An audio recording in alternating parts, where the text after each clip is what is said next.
Kerala film ఇండస్ట్రీలో ప్రకంపనలు కొనసాగుతున్నాయి. అయితే ఈ మీటూ కేసుల్లో పెద్ద స్టార్స్ ఇరుక్కుపోతారా లేదా తప్పించుకుంటారా? కేరళ మూవీ ఆర్టిస్ట్ అసోసియేషన్ నుంచి అధ్యక్షుడు సహా మొత్తం సభ్యులు రాజీనామాలను ఎలా అర్థం చేసుకోవచ్చు?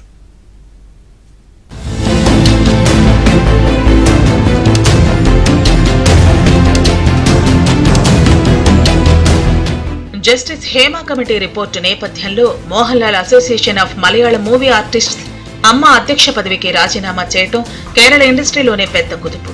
ఆయనతో పాటు 17 మంది సభ్యులున్న మొత్తం పాలక మండలి పదవుల నుంచి వైదొలిగింది.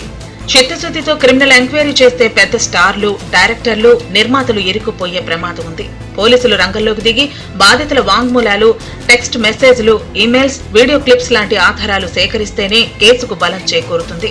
మీడియాతో మాట్లాడిన కొందరు మహిళలు పోలీసుల దగ్గర స్టేట్మెంట్స్ ఇవ్వడానికి సిద్ధంగా ఉన్నారు. కేరళ ఫిల్మ్ ఇండస్ట్రీలో ఇప్పటికే 17 కేసులు నమోదయ్యాయి.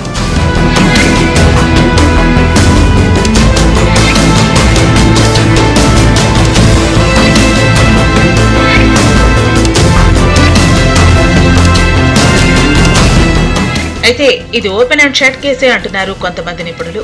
మీటూను నిరూపించడం అంత తేలికే కాదని కోర్టుల్లో నిలబడకపోవచ్చు అంటున్నారు. హేమా కమిటీ సపోర్టుపై కీలక వ్యాఖ్యలు చేశారు. బాలీవుడ్ నటి స్వరా భాస్కర్ మహిళలు ఎదుర్కొంటున్న పరిస్థితులు చూసి తన హృదయం ముక్కలైందని చెప్పారు. ఎవరైనా మహిళలు ఇలాంటి సంఘటనల గురించి మాట్లాడినా పట్టించుకోరని చెప్పుకొచ్చారు.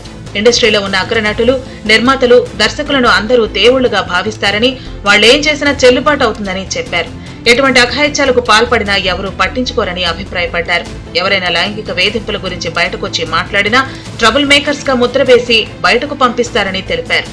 This MLA Mukesh, no, he called me. You tried to enter the Amma Association without my knowledge. Do you think you can enter like that? Nothing will happen without my knowledge. Without my knowledge, nothing. So you try to be very smart, right? You cannot share your bet, no. Don't share the bet. You do one thing. Just just cover there with the candles wask. Just put there and just close it. Don't give it to anyone. It was, I was so shocked, by hearing such a filthy, humiliation from Mukesh. I was really worried. And they said, Idavela Babu, Jay Surya, Manimbala Raju, Mukesh.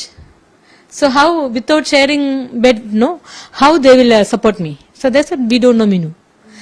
So they didn't give me membership in Amma.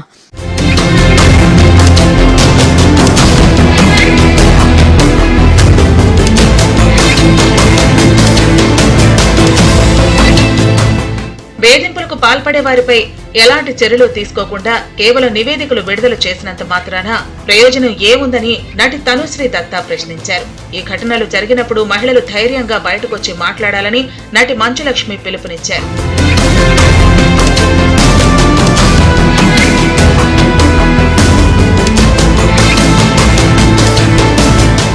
వేధింపులను బయటపెట్టడానికి Hema committee report ఎంతో ఉపయోగపడిందని సినీ నటి ఖుష్బూ చెప్పారు.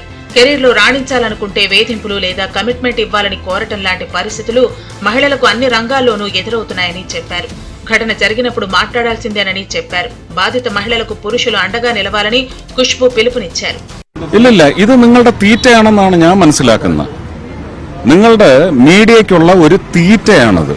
നിങ്ങൾ അത് വെച്ച് കാശുണ്ടാക്കിക്കോളൂ, ഒരു കുഴപ്പമില്ല. പക്ഷെ ഒരു വലിയ സംവിധാനത്തിന് തകിടം മറിക്കുകയാണ് നിങ്ങൾ. ഈ വിഷയങ്ങളെല്ലാം കോടതിയിലുണ്ടെങ്കിൽ കോടതിക്ക് ബുദ്ധിയുണ്ട്, കോടതിക്ക് യുക്തിയുണ്ട്, കോടതി തീരുമാനമെടുക്കും. സർക്കാർ അത് കോടതിയിൽ കൊണ്ടുചെന്നാൽ അവരെടുത്തോളും, എടുത്തോട്ടെ. നിങ്ങളിത് ആടിനെ തമ്മി തല്ലിച്ചിട്ട് ചോര കൂടി മാത്രമല്ല, നിങ്ങളൊരു സമൂഹത്തിന്റെ മാനസികാവസ്ഥയെ നിങ്ങൾ വഴിതെറ്റിച്ചു വിടുകയാണ്. പരാതി ആരോപണത്തിന്റെ രൂപത്തിലാണ് നിൽക്കുന്നത്. നിങ്ങൾ ആരോടാ സംസാരിക്കുന്നത്? നിങ്ങൾ ജനങ്ങളോട് എന്താണ് പറയുന്നത്? നിങ്ങൾ കോടതിയാണോ? അല്ലല്ലോ. കോടതി തീരുമാനിക്കും. കോടതി തീരുമാനിക്കുന്നത് ഓരോ പൗരന്റെയും തലയിൽ, ബുദ്ധിയിൽ, പ്രവൃത്തിയിൽ ഇംപെൻഡിംഗ് ആണ്. അത് അന്നേരം നടക്കും. కేంద్రమంత్రి బీజేపీ ఎంపీ నటుడు సురేష్ గోపి మాత్రం మలయాళ చిత్ర పరిశ్రమపై ఆరోపణల విషయంలో మీడియా అతి చేస్తోందంటూ మండిపడ్డారు. వాస్తవాలేంటో తెలియకుండా సినీ పరిశ్రమపై ప్రజలను తప్పుదోవ పట్టించడం సరికాదని అభిప్రాయపడ్డారు. న్యాయస్థానాల కన్నా మీడియా గొప్పేమీ కాదని కేసు కోర్టులో ఉందన్నారు.